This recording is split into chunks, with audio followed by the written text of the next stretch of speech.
Transparency in security. Cool. Welcome, Paul. Thank you. Hi, everybody. Okay, I'm going to talk about transparency and security. This is not a technical talk in any way, so sorry. Really, in short, what I'm saying is security by obscurity doesn't work. Why can't we talk about our good security practices? Why can't we talk about the problems we've run into? Why can't we be just a little more open about the challenges and the difficulties of the work that we have so that we can better prepare and make sure that security on a whole is just better? So what this isn't is talking about going rogue and just publishing all your data about your company, because that's kind of a dick move.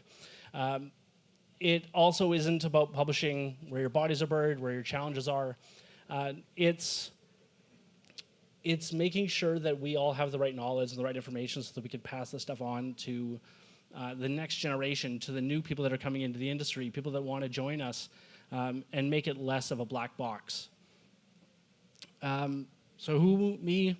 I've been around in Winnipeg and in the industry for a long time. If anyone remembers Front Bridge Technology, that was 20 years ago, and now I've reminded you that you're old.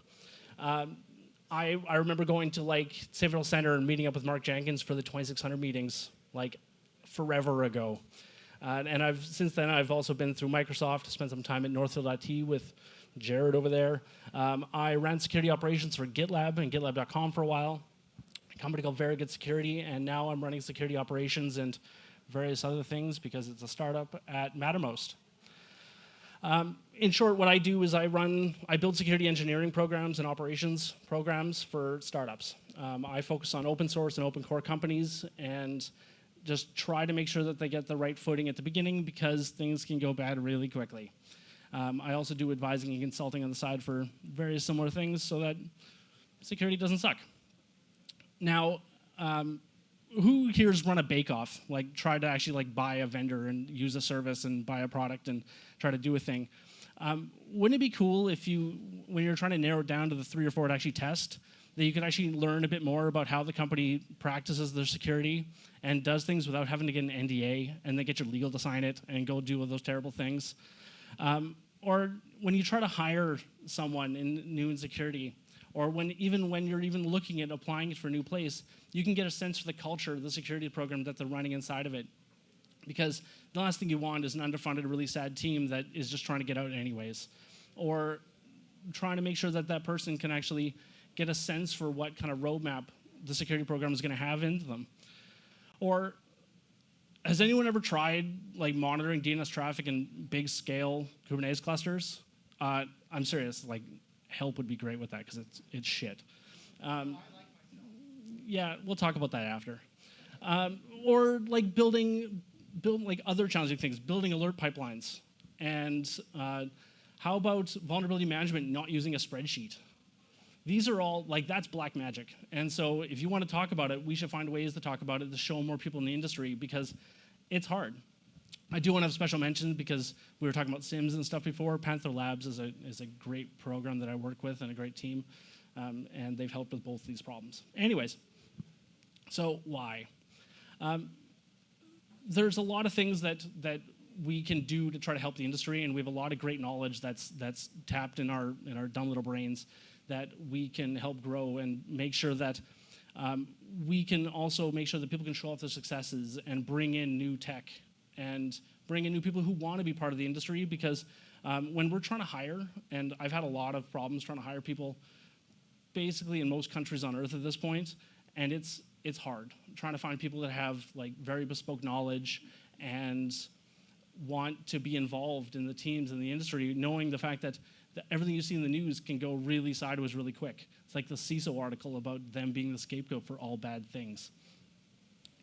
It also helps ramp the new generation, and I want to thank Jade Null here and Travis immediately prior to this about like giving people a roadmap and understanding what should be done, just things you should consider when you're trying to build a new security program inside of a company, because in so many places this is very much an afterthought.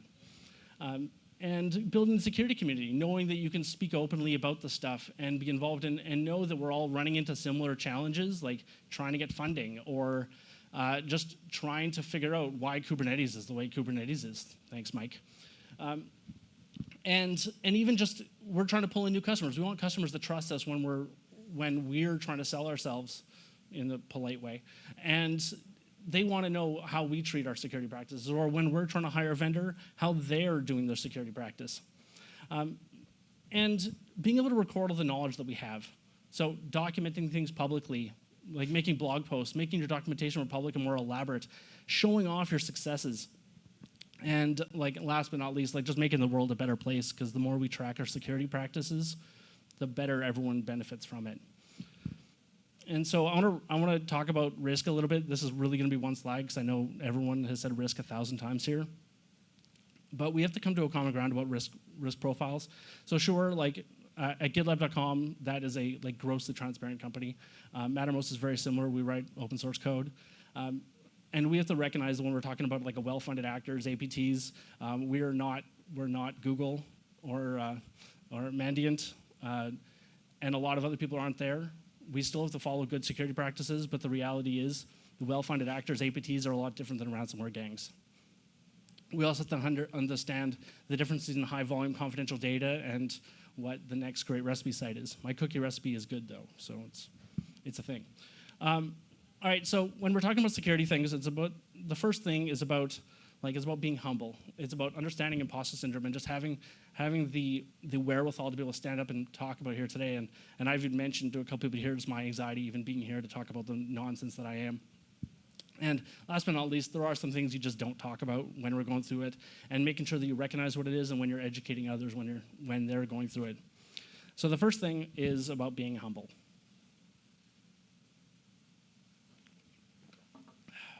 So the obligatory quote page, because I think someone mentioned that earlier today. Eric Johnson used to be the CTO over at GitLab. He was a really entertaining guy, and I think he's on the board of Linux Foundation now. His quote was, "Transparency is like an electric fence. Sometimes you get zapped by it." I'm sure everyone sort of can see references to that when you try to publish things by accident, data leaks even. And so here's mine. So this is the GitLab repo, the main one. This is where all of GitLab.com and all the tools and everything there. I deleted it.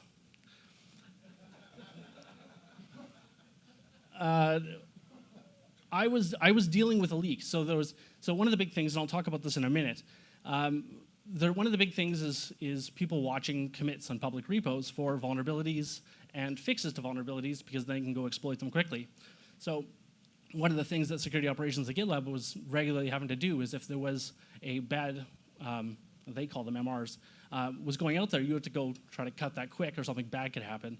And well, I copy and pasted a line to go deal with something, and I missed a carriage return at the end of that line, and I just deleted the whole thing instead of just the one MR.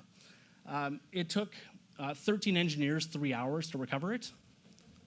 But this is why GitLab, the self-hosted package as well as .com, now has like a recycle bin, quote unquote, for projects. So now you can safely go delete yourself and it can come back. And this is the kind of thing of when you're talking about your mistakes and your learnings and stuff like that, is how you've actually benefited from it and how other people could have benefited from it because of something you decided or somehow managed to screw up in some miraculous way. That was a shitty evening, by the way. I actually had a one-on-one with Eric the next morning, being the CTO of GitLab, and he's like, "So, you had a crappy day yesterday, huh?" I'm like, "Yeah, that's the way to do it." Anyways, the other side of publishing things and making stuff really open and transparent is just the implication of it. If you publish something, or at least in a lot of circumstances, if you publish something and your fear is that you're going to be seen as a fraud or an imposter in the role, and it's really the idea of just not having the right information for what you're doing for the company. Maybe you shouldn't be in that role and challenges like that.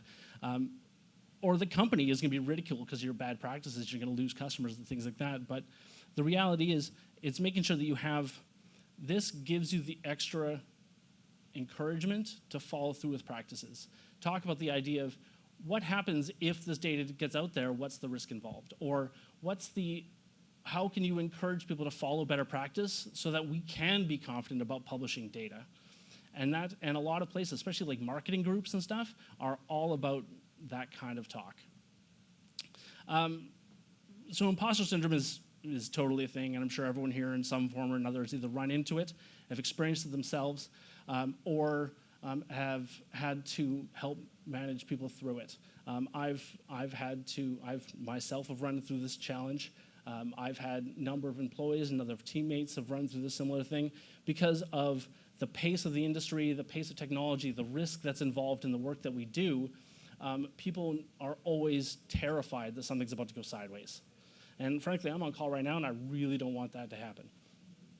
And so being able to talk openly about your mistakes, your learnings, your growth, and opportunities gives you that confidence and gives you that ability to encourage other people to be involved in that process. And because everyone has some sort of bizarre, messy beginning of how you learn to get into the space or how you manage to get sucked into the security world in one form or another, and now we're all sitting here right now listening to me. Sorry.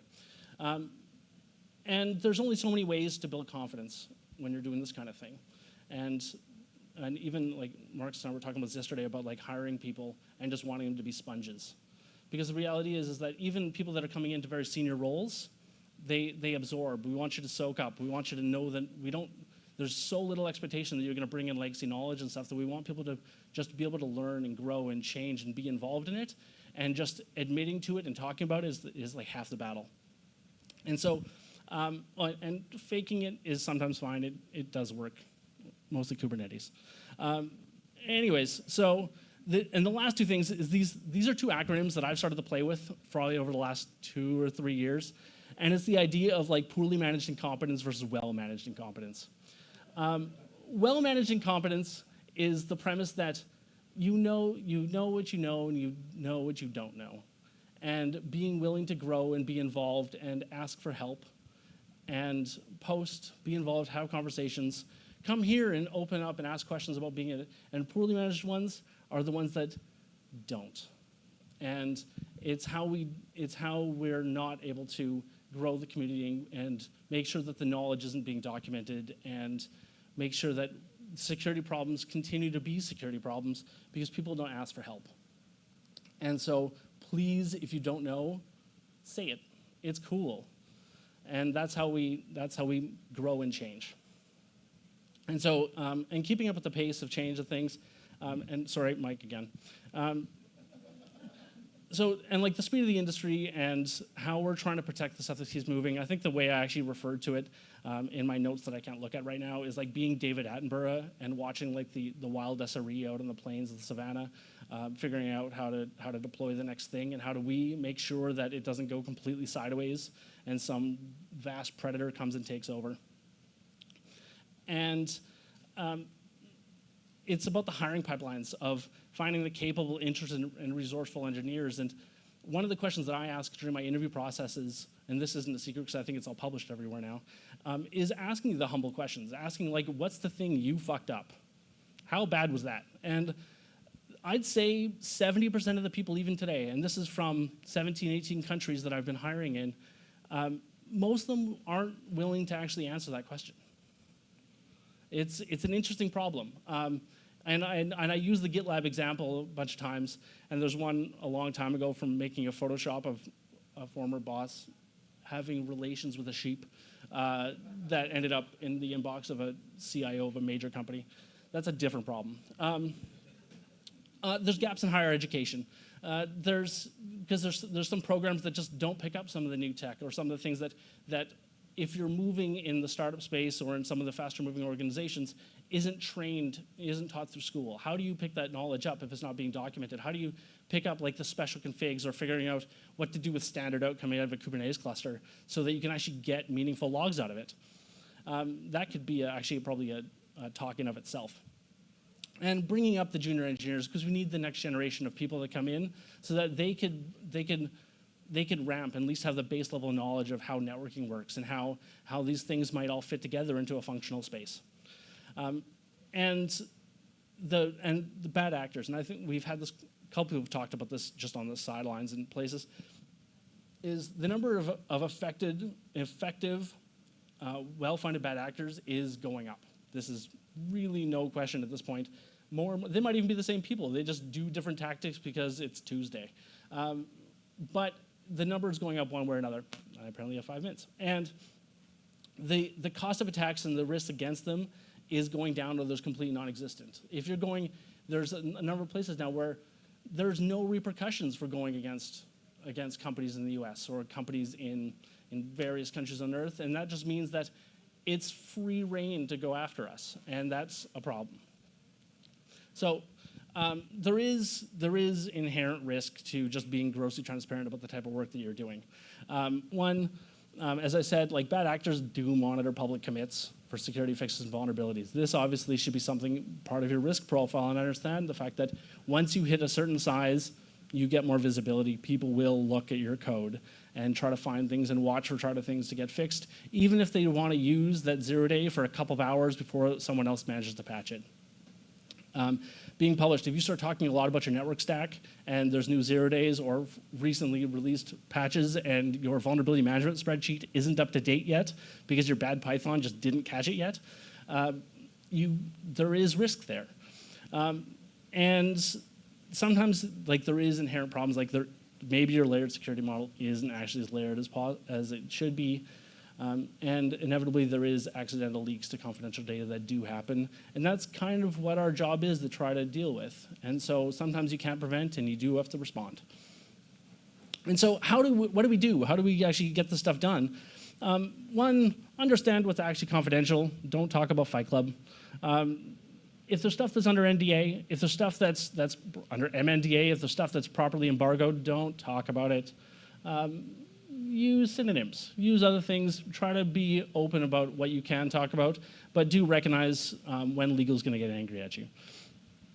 Write blog posts, and come up with challenges and stuff of figuring out the things that you have managed to solve. I've talked about several of my complaints, mostly about Kubernetes here, about trying to deal with these things, and I'm very much open for feedback about that, and finding ways to make people more involved in that, because it might be a solved problem already we just don't know about.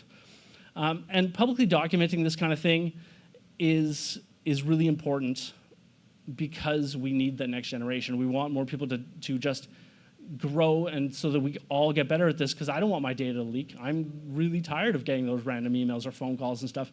How sales reps get our personal phone numbers to sell us crap is irritating.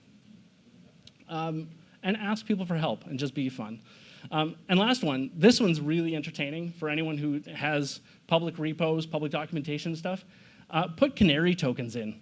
Put honeypot details into your screenshots and stuff like that, because then you can actually watch who's watching and see what kind of people actually pick these things up and how quickly they are, and that'll get you a sense of where you are in the space. This also could be really terrifying.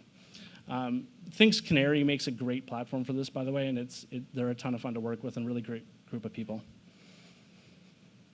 I think I'm on time.